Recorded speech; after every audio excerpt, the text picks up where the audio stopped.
Hello and welcome to the debate. I'm Marcy Hashimi. Thanks so much for being with us. Deal or no deal? This was a question that many asked as the P5+1 countries met with Iran in Geneva. Negotiations regarding Iran's nuclear program stretched into an unscheduled, intense third day. Does Washington and its allies really want to make a deal with Iran based on equity or not? This is one of the questions that we will be asking on this debate. Stay tuned with us as we seek the answers to this and a whole lot of other questions. We're going to be joined by Press TV's correspondent Pedram Khodadadi from Geneva, and senior editor of Veterans Today, Mr. Kevin Barrett out of Madison, and from the Center for American Progress, Mr. Lawrence J. Korb out of Washington. Well, let me start this off with Pedram. Pedram, you're on the ground in Geneva. Give us the latest of what has taken place today.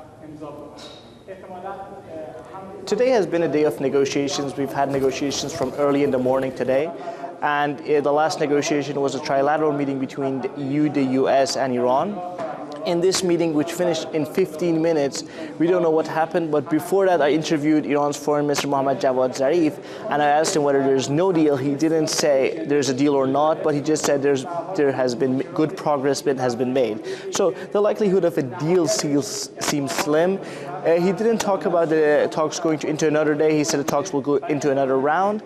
But all in all, if you look at these talks, this is the most serious talks Iran has had in decades over its nuclear program. We've had many negotiations, all at the foreign ministers level. The talks started with only Iran's foreign minister 3 days ago. The talks were extended for 1 day, and now we're having 6 foreign ministers here, which is a show of Iran's seriousness to solve its nuclear program, the issues, impending issues, and also the world is also serious to deal with Iran's nuclear program. All right, thank you so much for being with us, Pedram Khodadadi. I know it's been a very busy day and still perhaps a busy evening to come. We'll be, of course, checking back with you in later news bulletins. Thanks so much. Well, turning to Mr. Korb, I'd like to start this off with basically there appears that an agreement has not been reached, at least so far, in this round of talks. How optimistic were you that some type of agreement could be reached this round? Well, the very fact that Secretary Kerry changed his Middle East trip to go there, the very fact that the Russian foreign minister has come, had me reasonably optimistic that they had made enough progress for the top diplomats to come in and basically close the deal. Okay, Mr. Barrett, tell me, are you optimistic that eventually a deal could be reached, and what are the main obstacles in your perspective? Well, a deal should be reached. There's no reason not to. In fact, the whole so-called crisis over Iran's nuclear program is really a gigantic hoax. They should really be meeting in Geneva to talk about the countries that actually do have dangerous nuclear weapons and pose a threat to their neighbors. That would start with Israel, which is the most aggressive outlaw nation on earth, which has more than 400 nuclear weapons stored. It would include the United States, Russia, China, India, Pakistan, and the other nuclear countries. Those are the countries that under the Nuclear Non-Proliferation Treaty are supposed to be reducing and then eliminating their nuclear arsenals. Iran is the one country on earth that has a ruling from its supreme leader that nuclear weapons are haram. They are absolutely forbidden. Therefore, Iran is the last nation on earth that one really needs to worry about developing nuclear weapons. And in fact, Iran is a signatory in good standing of the Non-Proliferation Treaty, unlike Israel. And this is a big tempest in a teapot. There's no evidence whatsoever that Iran is building any nuclear weapons.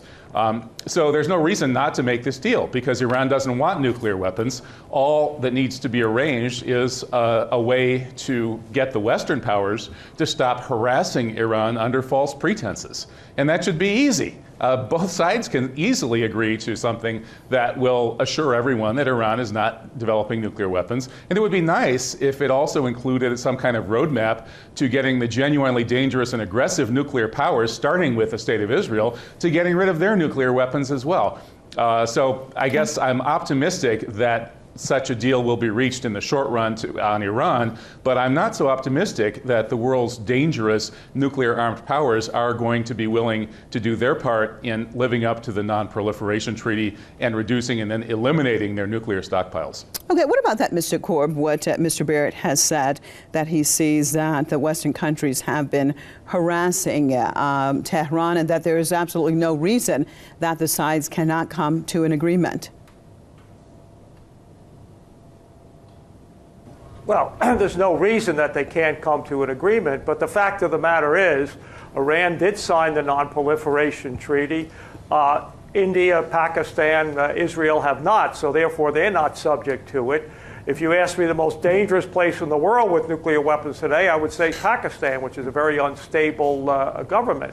Iran claims it has the right to enrich, which it does, for peaceful purposes. The question, the International Atomic Energy inspectors have raised questions about that over the years, and that's why we have these talks.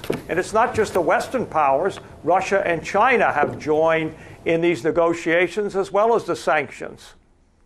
What about that, Mr. Barrett, that, as our guest has said, he does not see Israel as being a danger, actually, to peace as far as dealing with nuclear weapons. Your perspective in general, that it still seems that many people and entities point to Iran being a main problem, though Iran has shown nothing but basically trying to seek a peaceful nuclear program. Why do we continue to hear, though, that Iran is trying to go after nuclear weapons when it has totally been under IAEA inspections and nothing has ever been said or proven otherwise than what Iran is saying is trying to seek nuclear energy? Well, Mr. Korb is being a bit misleading here, arguing that Russia and China are somehow pressuring Iran on its nuclear program. In fact, all of the pressure behind this attempt to harass Iran about a non-existent nuclear weapons program is coming from one place, and that's Tel Aviv. The fact is that the only reason that John Kerry and the Americans are putting so much pressure on Iran is that they themselves are being pressured by the immensely powerful Zionist lobby here in the United States. The same Zionist lobby that has been at the top of the network of deep state criminal actors here in the U.S., stealing plutonium from many different sites here in the U.S. and taking it to Israel, possibly being involved in the assassination of John F. Kennedy 50 years ago, because John F. Kennedy was dedicated to shutting down Israel's incipient nuclear program. He was at war with Ben-Gurion over that nuclear program, and then he got shot down.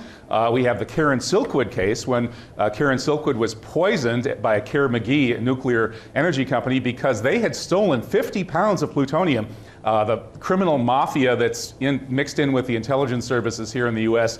that's tied into Israel stole 50 pounds of plutonium and sent it over to Israel. And that's by far from the only time that such a thing has happened. So we have this criminal mob, which is based in Tel Aviv, which controls much of the political process here in the U.S., that is the only significant actor that is putting all this pressure on Iran. And it's because it owns the U.S., and the U.S. owns NATO, and the U.S. and NATO together are the world's most powerful force.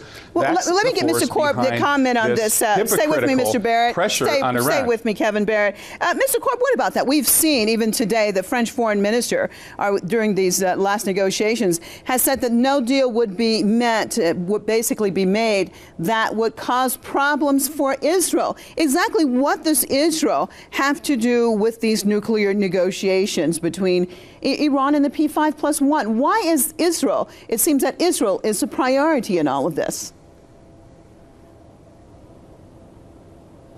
Well, first of all, it's important to keep in mind that President Ahmadinejad, the most previous president of Iran, said that he wanted to wipe Israel off the map.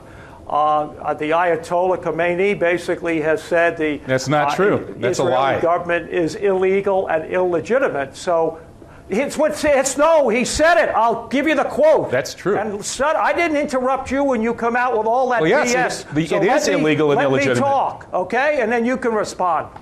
Let me talk, and then you can respond, okay? I let you go on and on, You're speaking. Go ahead, continue. And first of all, the United States...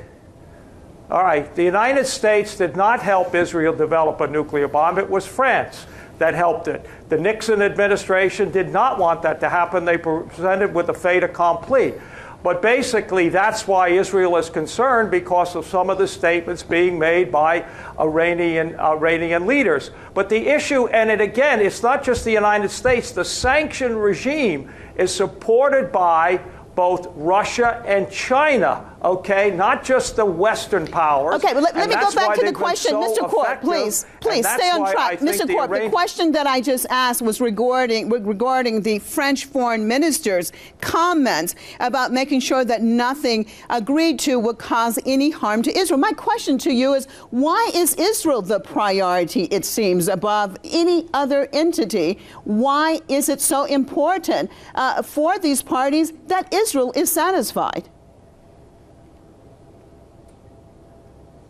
Again, as I tried to say here before I was interrupted, basically because of the statements that people like Ahmadinejad and the Ayatollah have made. Of course, the new president is President Rouhani, sir. You have the problem. No longer is President Ahmadinejad the new president is President Rouhani. No, okay. I agree, but the Khomeini just said last week, okay? He basically said the Israeli government is illegal and illegitimate. Those are his words, not mine. So and if also, we calm what about the his rhetoric words, down, sir? Then I think what about, we won't have this what problem about that Ayatollah Khamenei's words, sir? Also, if you're going to quote him, that he said that having nuclear weapons are considered totally forbidden in Islam. What about that aspect? So if it is forbidden, then what threat would it be to Israel for Iran to have a peaceful nuclear program? If, in fact, the people follow what he has said, the International Atomic Energy Agency, which is not controlled by the United States, that's a UN thing, these are UN sanctions, basically, if they say that Iran is following the agreements that it made, then you wouldn't have the problem, and the Ayatollah would be correct. But it's not the United States, it's the International Atomic Energy Agency, which used to be run by an Egyptian.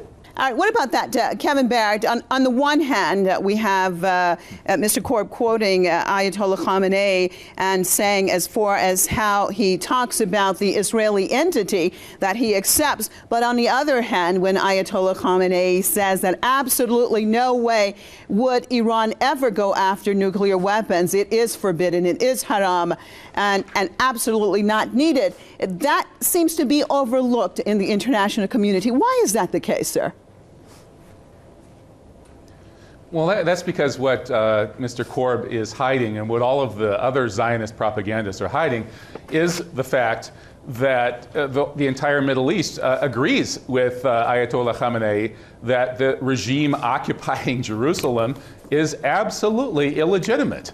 It's never been legitimized from the get-go. There was, of course, not a Security Council, but a UN resolution that recommended the partition of Palestine in 1948, but that was never ratified by the Security Council. So there's been a nonstop occupation, which many of us would call a genocide, inarguably a brutal ethnic cleansing going on in Palestine over this period.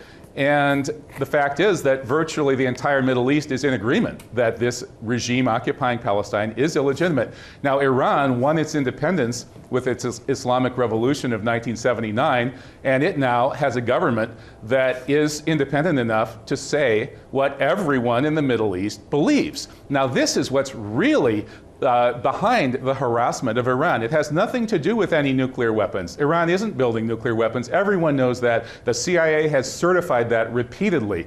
What's going on is that the Zionists who own the United States, who took it over in a hostile coup d'etat by murdering 3,000 Americans and blowing up the World Trade Center on September 11th, 2001, are using their death grip on the United States to get the world to harass Iran under false pretenses. Their problem is not with nuclear weapons. Their problem is that people like the Ayatollah Khamenei and the previous president Ahmadinejad are speaking the truth. And that's the same truth that is accepted by virtually everyone in the region, which puts the future of the genocidal regime in Tel Aviv in jeopardy.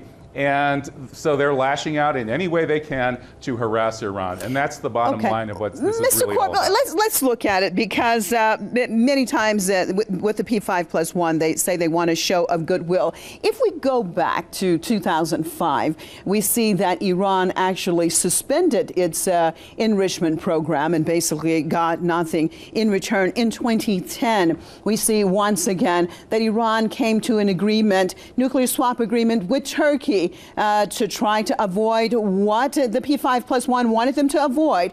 But the response that they got, especially from the United States, was the next day Hillary Clinton, the then Secretary of State of the U.S., actually responded by announcing new sanctions against Iran. So what do you think that it will take basically for Iran to trust the P5+1 and see that really they want to come to an agreement instead of trying to, what it seems, to punish Iran for its perspective? Well, I think a couple of things. When President Obama came into office, he reached out to Iran and got nowhere. And that's why he was able to get the Security Council, the international community, to put on sanctions. So I think, and I would agree with one thing, back in 2003, when the Iranians under the pre-Ahmadinejad regime reached out through the Swiss ambassador to the Bush administration, they did not follow up on it. And remember, you're not just Israel. The Saudis are very upset about this deal.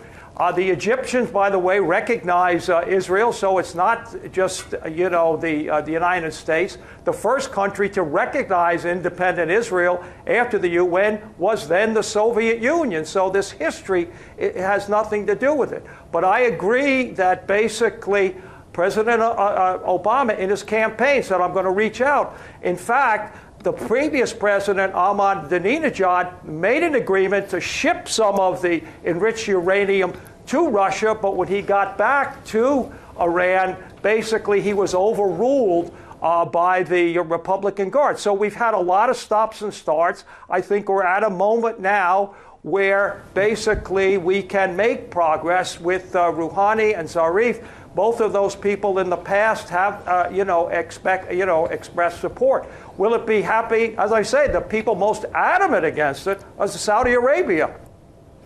What about that, Mr. Barrett? Mr. Korb just talked about the previous agreement that basically it was axed when Mr. Ahmadinejad got back to Iran, but the reality was basically the Americans' response to it immediately was sanctions. Does the United States really want to see this nuclear fiasco basically taken care of, or is it something that is used to continue to mount more pressure on the government of the Islamic Republic?